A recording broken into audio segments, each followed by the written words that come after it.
Özbəkistanda İdar Əliyev Azərbaycan Mədəniyyət Mərkəzinin təşəbbüsü və təşkilatçılığı ilə Qokan Dövlət Universiteti ilə birlikdə Özbəkistanın Fərqanə vilayətinin Qokan şəhərində görkəmli azərbaycanlı bəstəkar, Azərbaycan Milli Operasının banisi, musiqişünas alim, publisist və pedaqoq Üzeyir Hacıbəylinin anadan olmasının 140 illik yubileyi ilə əlaqədar konsert təşkil edilib. Qokan şəhər Dəmir Yolçular Sarayında təşkil edilən tədbiri giriş sözü ilə açan Özbəkistandakı İdar Əliyev adına Azərbaycan Mədəniyyət Mərkəzinin direktoru Akif Marifli zəngin tarixə malik olan Azərbaycan mədəniyyətindən söz açaraq bu mədəniyyətin ayrılmaz bir parçası olan Azərbaycan musiqisinin bütün dünya mədəniyyətinə böyük töhfələr verdiyini və müsbət mənada təsir göstərdiyini qeyd edib. Azərbaycan musiqisinin inkişafında müstəsna xidmətləri olan Üzeyir Hacıbəyli yaradıcılığından söz açan Akif Marifli dahi bəstəkarın həyatının, yaradıcılığının, musiqi irsinin öyrənilməsi sahəsində görülən işlərdən və ələxüsusda ölkə başçısı Cənab İlham Əliyevin bu qəbildən məsələlərə böyük həssaslıq və diqqətlə yanaşdığını vurğuladı.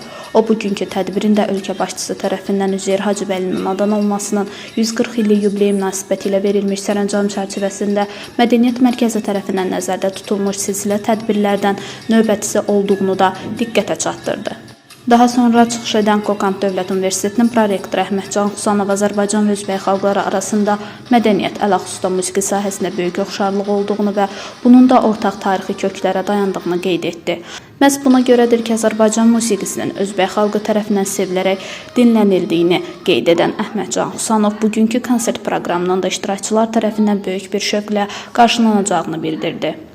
Çıxışlardan sonra bədii hissə ilə davam edən konsert proqramında Azərbaycan Mədəniyyət Mərkəzinin Azərbaycan rəqs qrupu, Qokan Dövlət Universitetinin rəqs ansamblı tərəfindən, milli rəqslərimiz, Mədəniyyət Mərkəzinin gənclərdən ibarət teatr truppası tərəfindən isə dahi bəstəkar, publisist Üzeyir Hacıbəylinin dünyaca məşhur Arşın Malalan operetta tamaşası tamaşaçılara təqdim edildi. Konsert proqramı tamaşaçılar tərəfindən böyük maraq və gürultulu alqışlarla qarşılandı.